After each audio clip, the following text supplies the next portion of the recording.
ಮೊನ್ನೆಯಷ್ಟೇ ನಾವು ನೇಪಾಳಿಗೆ ಹೊರಟಿದ್ವಿ. ನೇಪಾಳಿಗೆ ಹೊರಡಲಿಕ್ಕೆ ಕಾರಣ, ಇಲ್ಲಿ ರಾಜ್ಯದಲ್ಲಿ ಸಾಕಷ್ಟು ದಿನಗಳಾದರೂ, ತಿಂಗಳುಗಳು ಹೊರಡಿದ್ರು ಮಳೆ ಇಲ್ದಿರ ಇರತಕ್ಕಂಥದ್ದು. ಯಾವಾಗ ಮಳೆ ಇಲ್ದಿರ ಸಾಕಷ್ಟು ಸಂಕಷ್ಟಗಳಂತಕ್ಕಂಥದ್ದು ಎಲ್ಲರೂ ನೋಡ್ತಾ ಇದ್ವಿ. ಒಂದು ಪ್ರಕೃತಿಯಲ್ಲಾಗುವಂತಹ ವಿಸ್ಮಯಗಳು, ಪ್ರಕೃತಿ ಸಹಕರಿಸದಿರ ಇದ್ದರೆ ಯಾವೊಬ್ಬ ಮನುಷ್ಯ, ಜಲಚರಗಳು, ಪ್ರಾಣಿ ಪಕ್ಷಿಗಳು, ದನಕರುಗಳು ಎಲ್ಲವೂ ಸಹಿತ ನೋವಿಗೀಡಾಗುತ್ತೆ. ಅಂತಹ ಕಾಲದಲ್ಲಿ ಈ ನಿಮ್ಮ ಆನಂದ್ ಗುರೂಜಿಯವರು ಮಾತ್ರ ಅಲ್ಲ, ಸಾಕಷ್ಟು ಜನ ಮಠ ಮಂದಿರಗಳಲ್ಲಿ ಸ್ವಾಮಿಗಳು, ಸಂತರು, ಸಾಧುಗಳು, ಜೊತೆಗೆ ತಿಳಿದಿರ್ತಕ್ಕಂಥವರು ಎಲ್ಲರೂ ಸಹಿತ ಭಗವಂತನ ಪ್ರಾರ್ಥನೆಗೆ ಮುಂದಾದರು. ಇದು ಬರೀ ಮಹರ್ಷಿಗಳಿಂದ ಮಾತ್ರ ಸಾಧ್ಯವಲ್ಲ, ಎಲ್ಲರೂ ಪ್ರಾರ್ಥನೆ ಮಾಡಿದ್ರು. ಆದರೆ ಒಬ್ಬೊಬ್ಬರು ಒಂದೊಂದು ವಿಧಿವಿಧಾನದಲ್ಲಿ ಪ್ರಾರ್ಥನೆ ಮಾಡಿದ್ರು. ಒಂದಷ್ಟು ಕಡೆ ಪರ್ಜನ್ಯ ಜಪಾನುಷ್ಠಾನ ಆಯಿತು, ಅಂದರೆ ನೀರೊಳಗೆ ಕೂತು ಜಪವನ್ನು ಮಾಡ್ತಕ್ಕಂಥದ್ದು, ಶಿವಾರಾಧನೆ ಮಾಡ್ತಕ್ಕಂಥದ್ದು. ಒಂದಷ್ಟು ಕಡೆ ಶಿವನಿಗೆ ರುದ್ರಾಭಿಷೇಕವನ್ನು ಮಾಡ್ತಕ್ಕಂಥದ್ದು. ಎಷ್ಟೋ ಬಾರಿ ನಮ್ಮ ಮಹರ್ಷಿವಾಣಿ ಕಾರ್ಯಕ್ರಮದಲ್ಲೂ ನಾವು ಕರೆಯನ್ನು ಕೊಟ್ಟಿದ್ವಿ. ನಿಮ್ಮ ಭಾಗಗಳಲ್ಲಿರ್ತಕ್ಕಂಥ ಶಿವಮಂದಿರದಲ್ಲಿ, ಗ್ರಾಮದಲ್ಲಿರ್ತಕ್ಕಂಥ ಶಿವನ ಸಾನ್ನಿಧ್ಯದಲ್ಲಿ ತಾವೇ ಊರಿನ ಜನ ಎಲ್ಲರೂ ಸೇರಿ ಶಿವನಿಗೊಂದು ವಿಶೇಷವಾಗಿ ರುದ್ರಾಭಿಷೇಕವನ್ನು ಮಾಡಿಸಿ, ಪರ್ಜನ್ಯಾನುಷ್ಠಾನವನ್ನು ಮಾಡಿಸಿ, ರುದ್ರನ ಜಪಾನುಷ್ಠಾನ ಮಾಡಿಸಿ, ಮೃತ್ಯುಂಜಯ ಹೋಮ ಹವನಾದಿಗಳನ್ನು ನಡೆಸಿ ರಾಜ್ಯಕ್ಕೆ, ದೇಶಕ್ಕೆ ಶೀಘ್ರವಾಗಿ ಒಂದಷ್ಟು ವರ್ಣನ ಕೃಪೆ ಆಗಲಿ ಅಂತ. ಅಂತಹದರಲ್ಲಿ ಸಾಕಷ್ಟು ಕಡೆ ನಡೆದಂಥ ಯಜ್ಞ ಯಾಗಾದಿಗಳು, ಪೂಜಾ ಕೈಂಕರ್ಯಗಳು, ಜಪತಪಗಳು, ಹೀಗೆ ವಿಶೇಷವಾದಂಥದ್ದನ್ನು ನಾವು ನೋಡಿದ್ವಿ. ಇದೆಲ್ಲ ಆದಾಗ ನಮ್ಮ ಹತ್ರ ಓರ್ವ ವ್ಯಕ್ತಿನೂ ಬಂದಾಯಿತು.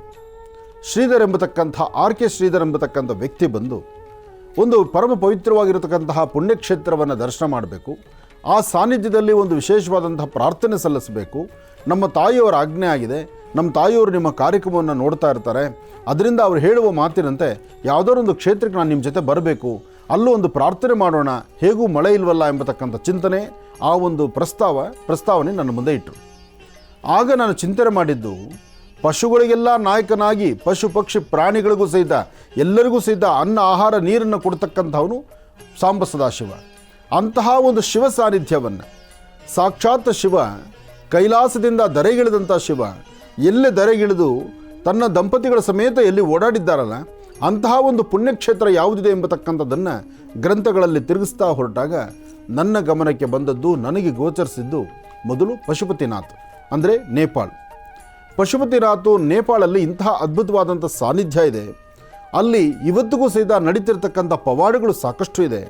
ಅಂತಹ ಒಂದು ಪವಾಡ ಕ್ಷೇತ್ರವಾಗಿರ್ತಕ್ಕಂಥ ನೇಪಾಳಲ್ಲಿರ್ತಕ್ಕಂಥ ಪಶುಪತಿನಾಥನಲ್ಲಿ ಅಲ್ಲಿ ನಾವು ಪ್ರಾರ್ಥನೆಯನ್ನು ಸಲ್ಲಿಸೋಣ, ರಾಜ್ಯಕ್ಕೆ, ದೇಶಕ್ಕೆ ಒಳ್ಳೆ ಸುಭಿಕ್ಷವಾದಂಥ ಮಳೆ ಆಗುತ್ತೆ ಎಂಬತಕ್ಕಂಥ ಚಿಂತನೆಯನ್ನು ಒಂದು ದಿವಸ ಕೂತು ಮಾತಾಡಿದ್ವಿ. ಹಾಗಾಗಿ ಎಲ್ಲ ವ್ಯವಸ್ಥೆಗಳನ್ನು ಸಹಿತ ಇಲ್ಲಿಂದಲೇ, ಬೆಂಗಳೂರಿನಿಂದಲೇ ನಾವು ಪಶುಪತಿನಾಥನಿಗೆ ಹೊರಡಬೇಕಾದರೆ ಬೇಕಾದಷ್ಟು ಪೂಜೆಗೆ ಬೇಕಾದ ಹೂವು ಆಗಲಿ, ಅಲಂಕಾರ ಸಾಮಗ್ರಿಗಳಾಗಲಿ, ಅದಕ್ಕೆ ಬೇಕಾದಂಥ ಪದಾರ್ಥಗಳಾಗಲಿ, ಹೋಮಕ್ಕೆ ಬೇಕಾದಂಥ ಆಜ್ಯ ಪ್ರತಿಯೊಂದನ್ನು ನಾವು ಪ್ರಯಾಣವನ್ನು ತೆಗೆದುಕೊಂಡು ಹೊರಡಬೇಕಾಯಿತು.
ಮನುಷ್ಯ ಎಲ್ಲವನ್ನು ಸಹಿತ ನಡೆಸಿ ತನ್ನ ಜೀವನದಲ್ಲಿ ಎಲ್ಲ ಸುಖಭೋಗಗಳನ್ನು ನೋಡಿದಾದ ನಂತರ ಕಣ್ಣು ಮುಚ್ಚಿ ಕೂತ್ಕೊಂಡಾಗ ಅಂತಹ ಅವರನ್ನು ಆ ಒಂದು ಸಾನ್ನಿಧ್ಯಕ್ಕೆ ಕರ್ಕೊಂಡು ಹೋಗಿ ಆ ಪಶುಪತಿನಾಥನ ಸಾನ್ನಿಧ್ಯದಲ್ಲಿ ನಿತ್ಯವೂ ಸಹಿತ ದೇಹಗಳನ್ನು ಭಸ್ಮ ಮಾಡುವಂಥ ಸಾನ್ನಿಧ್ಯ ಅಂದರೆ ಒಂದು ಸ್ಮಶಾನದವನ್ನು ನಾವಲ್ಲಿ ನೋಡಿದ್ವಿ. ಅಂದರೆ ಪಶುಪತಿನಾಥನ ಸಾನ್ನಿಧ್ಯ ಒಂದು ಕಡೆ, ಭಗವಂತನ ಸಾನ್ನಿಧ್ಯ ಇನ್ನೊಂದು ಕಡೆ ಸ್ಮಶಾನ. ಸ್ಮಶಾನ ಆ ದೇವಸ್ಥಾನದ ಆವರಣದಲ್ಲೇ ಇದೆ. ಬರುವಂಥ ದೇಹಗಳು ದಿನಂಪ್ರತಿ ಆಯಾ ಕ್ಷಣ ಬರ್ತಾನೇ ಇರುತ್ತೆ, ಸರತಿ ಸಾಲಲ್ಲಿ ಬಂದಂಗೆ ಬರ್ತಾನೇ ಇರುತ್ತೆ.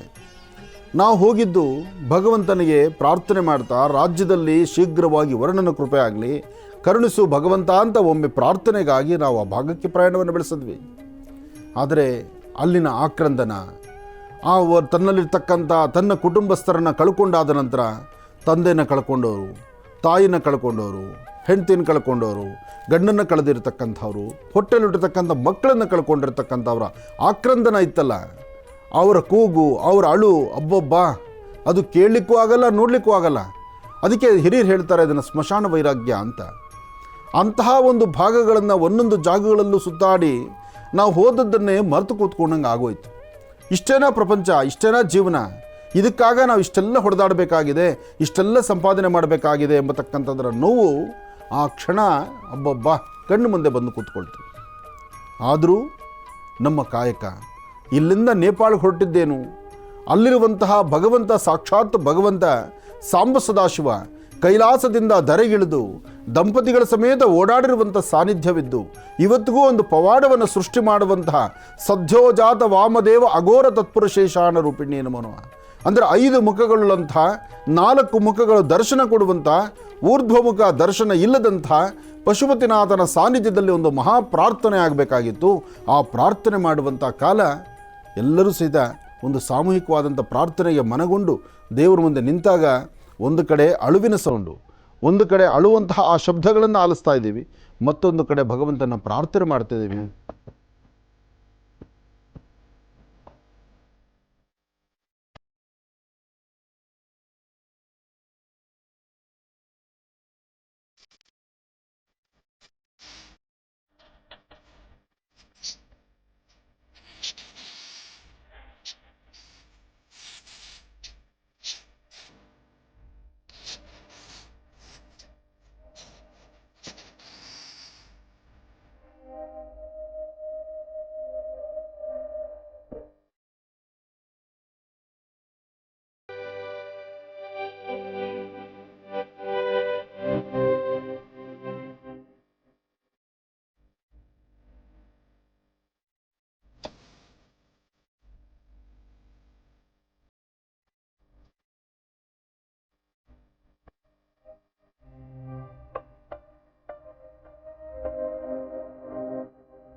ಪಶುಪತಿನಾಥನ ಸಾನ್ನಿಧ್ಯಕ್ಕೆ ಎಲ್ಲರೂ ದರ್ಶನಕ್ಕೆ ಹೊರಟು ಸ್ವಾಮಿ ಹತ್ರ ಒಂದು ವಿಶೇಷವಾದಂಥ ಒಂದು ಪ್ರಾರ್ಥನೆ ಇಡ್ತಿದ್ದೇವೆ. ರಾಜ್ಯಕ್ಕೆ ಮಳೆ ಈಗಾಗಲೇ ಬಂದು ಹೋಗ್ತಾ ಇರೋ ರೀತಿ ಇದೆ. ಏನೇ ಆದರೂ ಮಳೆ ಒಂದೇ ಸಮೃದ್ಧಿತನ, ಅದರಲ್ಲೂ ಬೇಡಿದ್ದನ್ನು ಬೇಗ ದಯಪಾಲಿಸ್ತಕ್ಕಂಥವನು ಸಾಂಬ ಸದಾಶಿವ. ಶಿವಧ್ಯಾನವನ್ನು ಮಾಡಬೇಕು. ಶಿವ ಓಡಾಡಿರುವಂಥ ಸಾನ್ನಿಧ್ಯ, ಯಾಕೆಂದರೆ ಕೈಲಾಸದಿಂದ ದರೆಗಿಳಿದಂತಹ ಶಿವ, ಇಲ್ಲಿ ಶಿವ ತನ್ನ ವಿಶೇಷವಾಗಿರ್ತಕ್ಕಂತಹ ಒಂದು ದರ್ಶನವನ್ನು ಕೊಟ್ಟಿದ್ದಾನೆ. ಅಂತಹ ಒಂದು ಪರಮ ಪವಿತ್ರವಾಗಿರುವಂತಹ ಪುಣ್ಯ ಸಾನ್ನಿಧ್ಯವನ್ನು ದರ್ಶನ ಮಾಡುವಂಥದ್ದೇ ಇವತ್ತಿನ ಕಾಯಕ.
त्र्यम्बकं यजामहे सुगन्धिं पुष्टिवर्धनम् उर्वारुकन्दरां मृत्योर्मृक्षीमामृतात्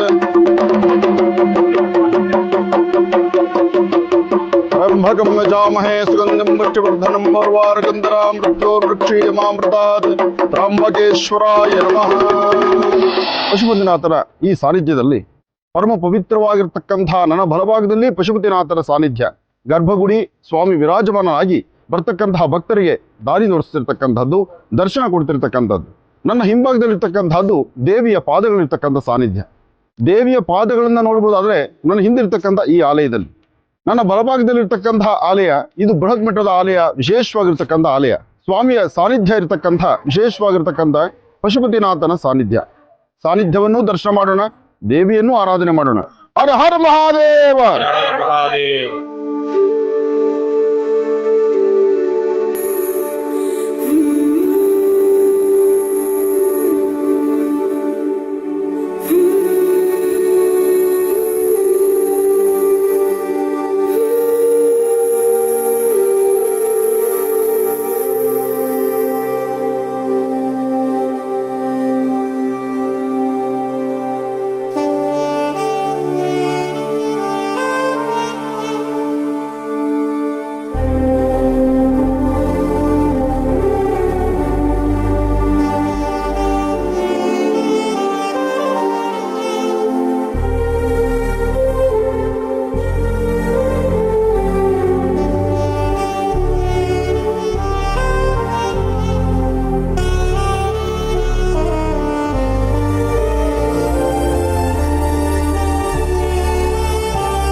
ಪರಮ ಪವಿತ್ರವಾಗಿರ್ತಕ್ಕಂಥ ಈ ಪುಣ್ಯ ಸಾನ್ನಿಧ್ಯ ಇದು ಮಹಾ ಸ್ಮಶಾನ ಅಂತಲೂ ಹೇಳ್ತಾರೆ. ವರ್ಷದ 365 ದಿವಸ ದಿನದ 24 ಗಂಟೆ ಯಜ್ಞೇಶ್ವರ ಇಲ್ಲಿ ತಾಂಡವಾಡ್ತಿರ್ತಾನೆ. ಯಾಕೆಂದ್ರೆ ಮುಕ್ತಿಗಾಗಿ ತನ್ನ ಕಡೆಯ ಒಂದು ಜೀವನದ ಒಂದು ವಿಶೇಷವಾಗಿರುವ ಸಾನ್ನಿಧ್ಯಕ್ಕೆ, ಕಡೆಯ ದಿನದ ಸಾನ್ನಿಧ್ಯ, ಕಡೆಯ ದಿನದ ಆ ಭಗವಂತನ ಪಾದ ಸೇರ್ಲಿಕ್ಕಾಗಿ ಇಲ್ಲಿ ಕಾತುರತೆಯಿಂದ ತಮ್ಮ ಕಡೆಯ ಜೀವನವನ್ನ ಇಲ್ಲೇ ಕಳೀತಾರೆ. ಅಂತಹ ಸಾಧು ಸಂತರು ಎಷ್ಟೋ ಜನ ಒಂದು ವಿರಕ್ತ ಮನಸ್ಸಿನಿಂದ ಅಥವಾ ಒಂದು ಒಳ್ಳೆ ಮನಸ್ಸಿನಿಂದ ತಮ್ಮ ಕಡೆಯ ದಿನಗಳ ಜೀವನವನ್ನ ಇಲ್ಲೇ ಕಳೆಯುವಂತಹದ್ದಾಗತ್ತೆ. ಕೊನೆಗೆ ಅವರ ಕೊನೆ ಉಸಿರು ಇಲ್ಲಾದ ನಂತರ ಭಗವಂತನ ಪಾದವನ್ನು ಸೇರುವಂತದ್ದಾಗತ್ತೆ. ಅಂತಹ ಒಂದು ಪರಮ ಪವಿತ್ರವಾಗಿರ್ತಕ್ಕಂತಹ ಮಹಾ ಸ್ಮಶಾನವೂ ಹೌದು, ಸಾಂಬ ಸದಾಶಿವನ ಸಾನ್ನಿಧ್ಯವೂ ಹೌದು, ಪಶುಪತಿನಾಥನ ವಿಶೇಷವಾಗಿರ್ತಕ್ಕಂಥ ಆರಾಧನೆ ನೀಡತಕ್ಕಂತಹ ವಿಶೇಷವಾದ ಸಾನ್ನಿಧ್ಯವೂ ಹೌದು. ಬದುಕಿನ ನಾಟಕ ರಂಗದಲ್ಲಿ ಕಡೆ ಉಸಿರಿಡಿಯುವಂತಹ ಕ್ಷಣ ಇದೆಯಲ್ಲ, ಎಲ್ಲರೂ ಸಂಬಂಧಿಕರು, ಎಲ್ಲರೂ ಸಹಿತ ಯಾರೊಬ್ಬರಿದ್ರು, ಏನೇ ಆಸೆ ಆಕಾಂಕ್ಷೆಗಳಿದ್ರು, ಏನೇ ಸಂಪಾದನೆ ಇದ್ರು, ಯಾವುದೇ ಸ್ಥಿತಿಗತಿಗಳಲ್ಲಿದ್ದರೂ ಎಲ್ಲವನ್ನು ಬಿಟ್ಟು ನನಗೇನು ಅರಿದಂಥ ರೀತಿ ಇದ್ದೀನಿ ಎಂಬತಕ್ಕಂಥ ಚಿಂತನೆ ಇಲ್ಲಾಗೋಗ್ಬಿಡುತ್ತೆ. ತನ್ನ ಕಡೆಯ ಕ್ಷಣವನ್ನ, ಭಗವಂತನ ಪಾದವನ್ನು ಸೇರುವಂತಹ ಕ್ಷಣವನ್ನ, ಅದರಲ್ಲೂ ಈ ಕ್ಷೇತ್ರದಲ್ಲಿ ತನ್ನ ಕಡೆ ಉಸಿರಾಗ್ಲಿ ಅಥವಾ ತನ್ನ ದೇಹ ಈ ಒಂದು ಭಾಗಮತಿ ನದಿಗೆ ಸೇರತಕ್ಕಂಥದ್ದಾಗ್ಲಿ, ತನ್ನ ಚಿತಾಭಸ್ಮ ಭಾಗಮತಿ ನದಿಗೆ ಸೇರಿದರೆ ಈ ಭಾಗಮತಿ ವಿಶೇಷವಾಗಿ ಗಂಗೆಯಲ್ಲಿ ಸೇರಿಸ್ತಾಳಂತೆ. ಹಾಗಾಗಿ ಪಶುಪತಿನಾಥನ ಸಾನ್ನಿಧ್ಯದಲ್ಲಿ ವರ್ಷದ 365 ದಿವಸ ಈ ಯಜ್ಞೇಶ್ವರ ವಿಶೇಷವಾದಂಥ ರೀತಿ ಪ್ರಾರಂಭಿಸ್ತಾ ಇರ್ತಾನೆ. ಪ್ರತಿಯೊಬ್ಬ ಸಂಬಂಧಿಕರು ತನ್ನ ಕಡೆ ಉಸಿರೆಳೆದಿರತಕ್ಕಂತಹ ವ್ಯಕ್ತಿಗಳನ್ನ ಇಲ್ಲಿಗೆ ತಂದು ಅವರಿಗೆ ವಿಶೇಷವಾಗಿರ್ತಕ್ಕಂತಹ ಒಂದು ಪ್ರಾರ್ಥನೆಯನ್ನ ಸಲ್ಲಿಸಿ ಈ ಒಂದು ದೇಹಕ್ಕೆ ಒಂದು ಚಿತೆಯನ್ನ ರೆಡಿ ಮಾಡಿ ಅದಕ್ಕೆ ಅಗ್ನಿಸ್ಪರ್ಶ ಮಾಡಿ ಎಲ್ಲರೂ ಹರ ಹರ ಮಹಾದೇವ, ಹರ ಹರ ಮಹಾದೇವ, ಹರ ಹರ ಮಹಾದೇವ. ಏನಿದ್ರೆ ಏನು, ಹೇಗಿದ್ರೆ ಏನು, ಈ ಜೀವ ಎಲ್ಲಿ ಸೇರಬೇಕೋ, ಹೇಗಿರಬೇಕೋ ಹಾಗೇ ಹೋಗ್ಬೇಕು. ಈ ಸ್ಮಶಾನವನ್ನು ನೋಡ್ತಾ ಇದ್ರೆ, ಇಲ್ಲಿ ಒಂದೊಂದು ಚಿತೆಗೆ ಬರ್ತಿರ್ತಕ್ಕಂತಹ ಈ ದೇಹಗಳನ್ನು ನೋಡ್ತಾ ಇದ್ರೆ ಭಗವಂತನ ಆಸೆ ಆಕಾಂಕ್ಷೆ ಏನೆಲ್ಲ ಕೊಟ್ಟಿದ್ದಾನಲ್ಲ, ಏನೆಲ್ಲ ಸಂಪಾದನೆ ಮಾಡಿದ್ದೀವಲ್ಲ, ಎಲ್ಲವನ್ನು ಸಹಿತ ತ್ಯಾಗ ಮಾಡಿ ಎಲ್ಲವನ್ನೂ ಇಲ್ಲಿ ಬಿಟ್ಟು ಹೋಗ್ಬೇಕು. ನಾನು ಎಂಬತಕ್ಕಂಥದ್ದು ಇಲ್ಲೇನೂ ಇಲ್ಲ, ನಾವೆಲ್ಲ ಎಂಬತಕ್ಕಂಥದ್ದಕ್ಕೆ 4 ದಿನದ ಬದುಕು. ಹಾಗೆ ಮನುಷ್ಯನಿಗೆ ಇರಬೇಕಾಗಿರ್ತಕ್ಕಂತಹ ಒಳ್ಳೆಯ ಗುಣಗಳು, ಒಳ್ಳೆಯ ನಡವಳಿಕೆ ಅದಷ್ಟೇ ಮನುಷ್ಯನಿಗೆ ಬರ್ತಕ್ಕಂಥದ್ದು. ಆದರೂ ಈ ಕ್ಷೇತ್ರದಲ್ಲಿ ಒಂದೊಂದು ದೇಹ, ಆ ದೇಹಕ್ಕೆ ಸಂಬಂಧಪಡ್ತಕ್ಕಂಥ ಅವರ ಕುಟುಂಬ, ಅವರ ಆಕ್ರಂದನ, ಅವರ ಕೂಗು, ಇದೆಲ್ಲವೂ ಬಹಳ ನೋವುಂಟು ಮಾಡುತ್ತೆ. ಇಲ್ಲಿ ಬರ್ತಕ್ಕಂಥವ್ರು ಅಂದರೆ ಎಲ್ಲರೂ ಬಂದು ತನ್ನ ಕಡೆಯ ಒಂದು ಮುಖವನ್ನು ನೋಡಿ, ಅಂದರೆ ಯಾರು ವ್ಯಕ್ತಿ ಮರಣ ಹೊಂದಿರ್ತಾರೋ, ಯಾವ ವ್ಯಕ್ತಿ ಮರಣ ಹೊಂದಿದಂಥ ವ್ಯಕ್ತಿಯ ಕಡೆಯ ಮುಖದರ್ಶನವನ್ನು ಮಾಡಲಿಕ್ಕಾಗಿ ಎಲ್ಲರೂ ಅವರ ಸಂಬಂಧಿಕರು ಕಾತುರತೆಯಿಂದ ಕಾಯ್ತಿದ್ದಾರೆ. ಅದರಲ್ಲಿ ತಂದೆಯನ್ನು ಕಳ್ಕೊಂಡಿರೋರು, ತಾಯಿನ ಕಳ್ಕೊಂಡಿರೋರು, ಮಕ್ಕಳನ್ನು ಕಳ್ಕೊಂಡಿರ್ತಕ್ಕಂಥವ್ರು ಪುತ್ರ ಶೋಕಂ ನಿರಂತರಂ ಅಂತ ಹೇಳ್ತಾರೆ. ತಂದೆ ತಾಯಿ ತನ್ನ ಮಕ್ಕಳು ಯಾವತ್ತೂ ಅಷ್ಟೇ ಮಕ್ಕಳು ಸಂಸ್ಕಾರವಂತರಾಗಬೇಕು. ಮಕ್ಕಳ ಮತ್ತು ತಂದೆ ತಾಯಿ ಮಧ್ಯದಲ್ಲಿ ಒಂದು ಅವಿನಾಭಾವ ಸಂಬಂಧ ಇದೆಯಲ್ಲ, ಅದನ್ನು ಬೆಲೆ ಕಟ್ಟಲಿಕ್ಕೆ ಆಗುವುದಿಲ್ಲ. ಹಾಗಾಗಿ ಪ್ರತಿಯೊಬ್ಬ ಮಕ್ಕಳು ಇದನ್ನು ಅರ್ಥ ಮಾಡ್ಕೋಬೇಕು. ಪ್ರತಿಯೊಬ್ಬ ವ್ಯಕ್ತಿಯೂ ಸಹಿತ ಅರ್ಥ ಮಾಡ್ಕೋಬೇಕು ಜೀವನದ ಮೌಲ್ಯಗಳನ್ನು. ನಾನು ನಂದು ಎಂಬತಕ್ಕಂತಹ ಮದಮಾತ್ಸರ್ಯ ಯಾರಿಗೂ ಒಳ್ಳೆಯದಲ್ಲ. ಏನೇ ಆದರೂ ಕರಳು ಕಲಕುವಂತಹ ಒಂದು ವಿಚಾರ ನಡೀತು. ಅಲ್ಲಿ ಒಬ್ಬ ವಯಸ್ಸಾಗಿರ್ತಕ್ಕಂತಹ ತಾಯಿ, ಆ ತಾಯಿಗೆ ಅಷ್ಟು ವಯಸ್ಸಾಗಿದೆ ಅಂದರೆ ಆ ತಾಯಿಗೆ ಜನ್ಮ ಕೊಟ್ಟಂತಹ ತಾಯಿ ಒಬ್ಬಳು ಆಕೆಯ ಕಡೆಯ ಒಂದು ದಿನಗಳನ್ನು, ಅಂದರೆ ಈ ಯಾತ್ರೆಯನ್ನು, ಜೀವನದ ಯಾತ್ರೆಯನ್ನು ಮುಗಿಸಿ ತಾನು ಭಗವತಿಯ ಅಥವಾ ಭಗವಂತನ ಪಾದ ಸೇರುವಂತಹ ಕಾಲಕ್ಕೆ ಆ ತಾಯಿಯಾದಂಥವಳು ಆ ಮಗಳಿಗೆ ಕಳಿಸ್ಕೊಡುವಂತಹ ವಿಧಿ ಇತ್ತಲ್ಲ, ಒಬ್ಬೊಬ್ಬ ಕರಳು ಕವುಚುವಂತಹ ರೀತಿ ಇದೆ.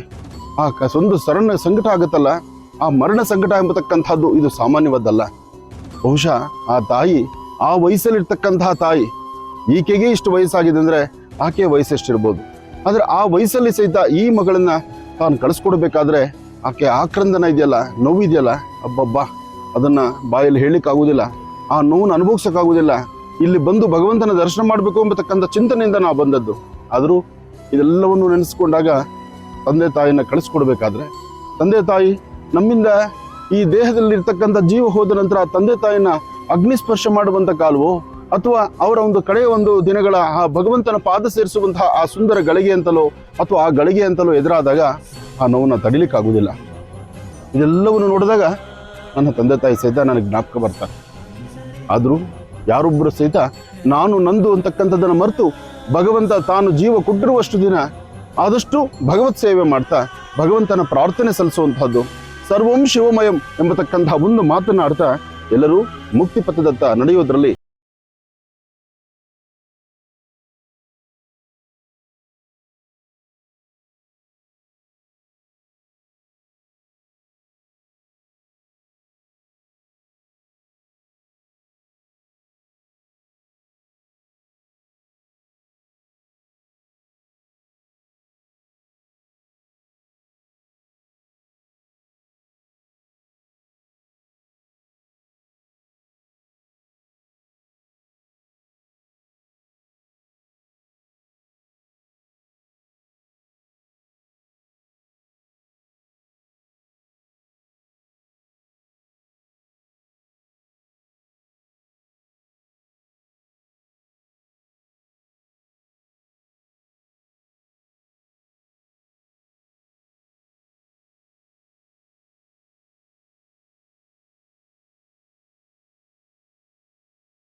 ಪವಿತ್ರವಾಗಿರುವಂತಹ ಪುಣ್ಯ ಸಾನ್ನಿಧ್ಯ. ಸುತ್ತಮುತ್ತ ಎಲ್ಲ ಕಡೆ ಭೂಕಂಪ ಆಗಿ ಎಲ್ಲ ಭೂಮಿ ಕುಸಿತವಾಗಿ ಸಾಕಷ್ಟು ಬಿಲ್ಡಿಂಗ್ಗಳು ಉರುಳಿದ್ರು ಆ ಪಶುಪತಿನಾಥನ ಸಾನ್ನಿಧ್ಯ ಆಗಲಿ, ಆ ಸಾನ್ನಿಧ್ಯದ ಹತ್ರ ಹರಿತಿರ್ತಕ್ಕಂತಹ ಜಲವಾಗಲಿ ಎಲ್ಲೂ ಅದಕ್ಕೊಂದು ಕಿಂಚಿತ್ತು ಲೋಪ ಬರಲಿಲ್ಲ. ಅಂದರೆ ಆ ಸಾನ್ನಿಧ್ಯಕ್ಕೆಂಥ ಶಕ್ತಿ ಇದೆ. ಹಾಗೆ ನಿತ್ಯವೂ ಸಹಿತ ನಡೀತಕ್ಕಂಥ ಅನುಷ್ಠಾನಗಳು ಹಾಗಿದೆ. ಸದ್ಯೋಜಾತ ವಾಮದೇವ ಅಘೋರ ತತ್ಪುರುಷೇಷಾಣ ರೂಪಿಣ್ಯೇ ನಮೋ ನಮಃ. 5 ಮುಖಗಳಂತಹ ಪಶುಪತಿನಾಥನ ಸಾನ್ನಿಧ್ಯ. ಆದರೆ 4 ಮುಖಗಳು ಮಾತ್ರ ದರ್ಶನ ಆಗುತ್ತೆ, ಊರ್ಧ್ವ ಮುಖ ದರ್ಶನ ಆಗುವುದಿಲ್ಲ. ಅಂತಹ ಅದ್ಭುತವಾದಂತಹ ಪರಮ ಪವಿತ್ರವಾಗಿರ್ತಕ್ಕಂಥ ಶಿವ ಸಾನ್ನಿಧ್ಯದಲ್ಲಿ ಬೆಂಗಳೂರು ಅಂದರೆ ರಾಜ್ಯಕ್ಕೆ ಒಳ್ಳೆ ಮಳೆ ಆಗಬೇಕು ಅಂತ ಹೇಳಿ, ರಾಜ್ಯಕ್ಕೆ, ಬೆಂಗಳೂರು ಅಂತಲ್ಲ, ರಾಜ್ಯಕ್ಕೆ ಮಳೆ ಆಗಬೇಕು, ರೈತ ಬಾಂಧವರು ಚೆನ್ನಾಗಿರಬೇಕು ಎಂಬತಕ್ಕಂಥ ಸಂಕಲ್ಪವನ್ನು ಅಲ್ಲಿ ಪಶುಪತಿನಾಥನ ಸಾನ್ನಿಧ್ಯದಲ್ಲಿ ನಾವು ಮಾಡಿದ್ವಿ. ಅಲ್ಲಿ ಚಿಕ್ಕದಾಗಿ ಒಂದು ಯಜ್ಞವನ್ನು ಮಾಡಿದ್ವಿ.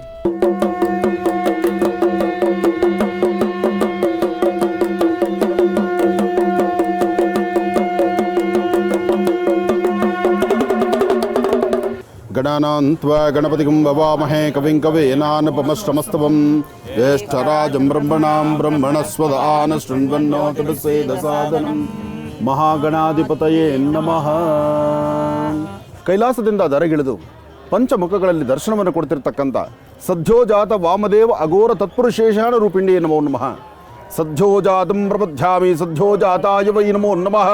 ಭವೇ ಭವೇನಾತಿ ಭವೇ ಭವಸ್ತ್ವಮಾಂ ಭವೋದ್ಭವಾಯ ನಮಃ. ಮಹರ್ಷಿವಾಣಿ ಕಾರ್ಯಕ್ರಮವನ್ನು ವೀಕ್ಷಣೆ ಮಾಡ್ತಿರ್ತಕ್ಕಂಥ ವೀಕ್ಷಕ ಪ್ರಭುಗಳೇ, ಪರಮ ಪವಿತ್ರವಾಗಿರ್ತಕ್ಕಂಥ ಪುಣ್ಯ ಸಾನ್ನಿಧ್ಯದಲ್ಲಿ ನಡೀತಿರ್ತಕ್ಕಂಥ ಸಾಂಬ ಸದಾಶಿವರಿಗೆ ಅಭಿಷೇಕ, ಜೊತೆಗೆ ಸ್ವಾಮಿಗೆ ನಡೀತಕ್ಕಂಥ ತ್ರಯಂಬಕೇಶ್ವರನಿಗೆ ನಡೀತಿರ್ತಕ್ಕಂಥ ಈ ರುದ್ರಹವನ ಎಲ್ಲವನ್ನು ದರ್ಶನ ಮಾಡ್ತಿದ್ದೀರಿ. ಮೋಕ್ಷವನ್ನು ಕರುಣಿಸ್ತಕ್ಕಂತಹ ಪಶುಪತಿನಾಥನ ಸಾನ್ನಿಧ್ಯದಲ್ಲಿ ಇಂತಹ ಅದ್ಭುತವಾದಂತಹ ವಿಶೇಷವಾದ ಪೂಜಾನುಷ್ಠಾನವನ್ನು ದರ್ಶನ ಮಾಡ್ತಿದ್ದೀರಿ. ಹರ ನಮಃ ಪಾರ್ವತೀಪದೇ ಹರ ಹರ ಮಹಾದೇವ. ಓಂ ನಮಃ ಶಿವಾಯ ಎಂಬತಕ್ಕಂಥ ಶಿವಮಂತ್ರವನ್ನು ಹೇಳ್ತಾ ಕಾರ್ಯಕ್ರಮವನ್ನು ವೀಕ್ಷಣೆ ಮಾಡುವಂಥದ್ದಾಗಲಿ, ತಮ್ಮ ಗೋತ್ರ ಹೆಸರು ನಕ್ಷತ್ರವನ್ನು ಹೇಳ್ಕೊಳ್ಳುವಂಥದ್ದಾಗಲಿ, ತಾವು ಮಾಡುವಂಥ ಪ್ರತಿಯೊಂದು ಕಾಯಕವೂ ಹೆಚ್ಚಿನ ಯಶಸ್ಸಾಗಲಿ, ಸಾಂಬ ಸದಾಶಿವನ ಅನುಗ್ರಹ ಸದಾ ನಿಮಗೆ ಸಿಗಲಿ, ಒಳ್ಳೆಯದಾಗಲಿ. ಇನ್ನು ಇವತ್ತಿನ ಈ ಒಂದು ಕಾರ್ಯಕ್ರಮ ವಿಶೇಷವಾಗಿ ಪಶುಪತಿನಾಥಿಗೆ ಬಂದು ಇಲ್ಲಿ ಸ್ವಾಮಿಯಲ್ಲಿ ಒಂದು ಪ್ರಾರ್ಥನೆಯನ್ನು ಸಲ್ಲಿಸಿ ಇದು ಲೋಕ ಕಲ್ಯಾಣಾರ್ಥಕ್ಕಾಗಿ ರಾಜ್ಯದಲ್ಲಿ ಶೀಘ್ರವಾಗಿ ವರ್ಣನ ಕೃಪೆ ಆಗಬೇಕು ಎಂಬತಕ್ಕಂಥ ಒಂದು ಮಹಾಚಿಂತನೆಯಿಂದ ನನ್ನ ಆತ್ಮೀಯನೂ ಹಾಗೂ ನಮ್ಮ ಆಶ್ರಮದ ಪಟ್ಟ ಶಿಷ್ಯರೂ ಆದಂಥ RK ಶ್ರೀಧರ್ ಅವರು ಈ ಒಂದು ಕಾಯಕಕ್ಕೆ ಅವರು ಮುಂದಾದರು. ಜವಾಬ್ದಾರಿಯನ್ನು ಹೊತ್ತು ನೇಪಾಳಿಗೆ ಬಂದು ಸ್ವಾಮಿಯ ದರ್ಶನವನ್ನು ಮಾಡಿ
ನಾಥನ ವಿಶೇಷವಾಗಿರ್ತಕ್ಕಂಥ ಸಾನ್ನಿಧ್ಯದಲ್ಲಿ ಸದ್ಯೋಜಾತ ವಾಮದೇವ ಅಘೋರ ತತ್ಪುರುಷೇಶಾಣ ರೂಪಿಣಿ ನಮಃ ಅಂದರೆ 4 ಶಿವಲಿಂಗ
ಕುಂಕುಮ, ಗಂಧ, ಭಸ್ಮ ಎಲ್ಲವೂ ಸಹಿತ ಭಗವಂತನಿಗೆ ಸಮರ್ಪಣೆ. ಇಂತಹ ಅದ್ಭುತವಾದಂತಹ ಕಾಯಕವನ್ನು ರಾಜ್ಯಕ್ಕೆ ಶೀಘ್ರವಾಗಿ ವರ್ಣನ ಕೃಪೆ ಆಗಲಿ, ರಾಜ್ಯದಲ್ಲೆಲ್ಲರೂ ಸುಭಿಕ್ಷವಾಗಿರಲಿ, ಇಡೀ ಭರತಖಂಡದಲ್ಲಿ ವಾಸ ಮಾಡ್ತಕ್ಕಂಥ ಜಲಚರಗಳು, ಪ್ರಾಣಿ ಪಕ್ಷಿಗಳು, ದನಕರುಗಳು ಎಲ್ಲರಿಗೂ ಸಹಿತ ಮಾನವ ಸಂಕುಲನಕ್ಕೂ ಒಳಿತಾಗಲಿ ಎಂಬತಕ್ಕಂಥದ್ದೊಂದೇ ಈ ನಿಮ್ಮ ಮಹರ್ಷಿಗಳ ಮಾತು. ಹಾಗಾಗಿ ಭಗವಂತನಲ್ಲಿ ಪ್ರಾರ್ಥನೆ ಮಾಡ್ತಿದ್ದೇನೆ, ಸರ್ವರಿಗೂ ಸಕಲರಿಗೂ ಸಹಿತ ಸನ್ಮಗಳನ್ನು ಉಂಟು ಮಾಡಲಿ. ಭಗವಂತ ಗಿರಿಜಾಶಂಕರ ಭೋಲೇನಾಥ, ಹರ ಹರ ಮಹಾದೇವ, ಹರ ಹರ ಮಹಾದೇವ. ರಜತ ರೂಪವಾಗಿ ತುಂಬಿಕೊಂಡಿರ್ತಕ್ಕಂಥ ಹಿಮಾಲಯ ಪರ್ವತಗಳ ಮಧ್ಯಭಾಗದಲ್ಲಿರ್ತಕ್ಕಂಥ ನೇಪಾಳನ ಪಶುಪತಿನಾಥ ಕ್ಷೇತ್ರದಲ್ಲಿ ಇವತ್ತಿನ ದಿವಸ ನಾವಿರ್ತಕ್ಕಂಥದ್ದಿದೆ. ಬಹಳ ವಿಶೇಷವಾಗಿರ್ತಕ್ಕಂಥ ದರ್ಶನ, ಭಗವಂತನ ಅಭಿಷೇಕ, ಇದೆಲ್ಲವನ್ನು ಕೂಡ ದರ್ಶನವನ್ನು ಮಾಡ್ತಾ ಇದ್ದೀವಿ. ಇಲ್ಲಿ ನಾವು ಕೂಡ ಈ ಒಂದು ಕ್ಷೇತ್ರದಲ್ಲೇ ಇರ್ತಕ್ಕಂಥ ಸಾಂಬ ಸದಾಶಿವನ ಅನುಗ್ರಹವನ್ನು ಕೂಡ ಪಡ್ಕೊಳ್ಳಿಕ್ಕಾಗಿ ರಾಜ್ಯದ ಜನತೆ ಸುಭಿಕ್ಷವಾಗಿರಲಿ ಅಂತ ಹೇಳಿ ಮಹರ್ಷಿವಾಣಿ ಕಾರ್ಯಕ್ರಮದ ಸಮಸ್ತ ವೀಕ್ಷಕ ಪ್ರಭುಗಳು ತಮ್ಮೆಲ್ಲರಿಗೂ ಕೂಡ ನೆಮ್ಮದಿಯುತವಾಗಿರ್ತಕ್ಕಂಥ ಒಂದು ಬದುಕಿರಲಿ, ಅಷ್ಟೈಶ್ವರ್ಯಗಳು ಕೂಡ ಪ್ರಾಪ್ತಿಯಾಗಲಿ ಎಂಬತಕ್ಕಂಥ ಲೋಕ ಕಲ್ಯಾಣಾರ್ಥವಾಗಿರ್ತಕ್ಕಂಥ ಒಂದು ಚಿಂತನೆಯಿಂದ ಭಗವಂತನಲ್ಲಿ ಪ್ರಾರ್ಥನೆಯನ್ನು ಮಾಡ್ತಾ ಇದ್ದೀವಿ. ಹಾಗಾಗಿ ಈ ಬಾರಿ ನಾವು ಪಶುಪತಿನಾಥ ಕ್ಷೇತ್ರದಲ್ಲಿ ಬಹಳ ವಿಶೇಷವಾಗಿರ್ತಕ್ಕಂಥ ಒಂದು ಸಂಕಲ್ಪವನ್ನು ಸಲ್ಲಿಸ್ತಾ ಇರ್ತಕ್ಕಂಥದ್ದು ಏನಪ್ಪಾ ಅಂತಂದ್ರೆ, ಶೀಘ್ರಾತಿ ಶೀಘ್ರವಾಗಿ ರಾಜ್ಯದಲ್ಲಿ, ದೇಶದಲ್ಲಿ ಸುಭಿಕ್ಷವಾಗಿರ್ತಕ್ಕಂಥ ಒಂದು ಒಳ್ಳೆ ಮಳೆ ಆಗಬೇಕು, ಇಡೀ ಪ್ರಾಂತ್ಯವೆಲ್ಲವೂ ಕೂಡ ತಣ್ಣಗಾಗಬೇಕು. ಭಗವಂತನ ಅನುಗ್ರಹದಿಂದ ರೈತರೆಲ್ಲರಿಗೂ ಕೂಡ ಒಂದಷ್ಟು ಉಸಿರಾಡೋ ಅಷ್ಟಾದ್ರೂ ಕೂಡ ಭಗವಂತ ಅವಕಾಶವನ್ನು ಮಾಡಿಕೊಡ್ಬೇಕು. ಯಾಕೆ ಅಂತಂದರೆ ಪ್ರಕೃತಿಯ ವಿಕೋಪ ಗಗನಕ್ಕೇರಿರ್ತಕ್ಕಂಥದ್ದಿದೆ. ಎಲ್ಲೆಲ್ಲರೂ ಕೂಡ ಎಲ್ಲೆಲ್ಲ ಜಾಗದಲ್ಲೂ ಕೂಡ ಸಮಸ್ಯೆಗಳು ಜಾಸ್ತಿ ಆಗ್ತಾ ಇದೆ. ಆ ಸಮಸ್ಯೆಗಳೆಲ್ಲವೂ ಕೂಡ ಆದಷ್ಟು ಬೇಗ ದೂರ ಆಗಬೇಕು ಅಂತ ಹೇಳಿ ನಾವಿತ್ತಿನ ದಿವಸ ಮಹರ್ಷಿವಾಣಿ ಕಾರ್ಯಕ್ರಮದ ಮುಖಾಂತರ ಪ್ರಾರ್ಥನೆಯನ್ನು ಸಲ್ಲಿಸ್ತಾ ಇದ್ದೀವಿ. ಪ್ರತಿ ಬಾರಿಯ ನಮ್ಮ ಈ ಕಾರ್ಯಕ್ರಮದ ಒಂದೇ ಕೂಗು ಏನಪ್ಪ ಅಂತಂದರೆ, ರೈತರಿಗಾಗಿ, ಯೋಧರಿಗಾಗಿ. ಅದೇ ರೀತಿ ಪಶುಪತಿನಾಥ್ ಕ್ಷೇತ್ರದಲ್ಲೂ ಕೂಡ ಭಗವಂತನಲ್ಲಿ ಬಹಳ ವಿಶೇಷವಾಗಿರ್ತಕ್ಕಂಥ ಒಂದು ಪ್ರಾರ್ಥನೆಯನ್ನು ಸಲ್ಲಿಸ್ತಾ ಇದ್ದೀವಿ. ನನ್ನ ಪೂರ್ವ ಜನ್ಮದ ಪುಣ್ಯ, ನನ್ನ ಹಿರಿಯರ ಪುಣ್ಯ, ನನ್ನ ಅಜ್ಜಿ ತಾತರವರ ಆಶೀರ್ವಾದ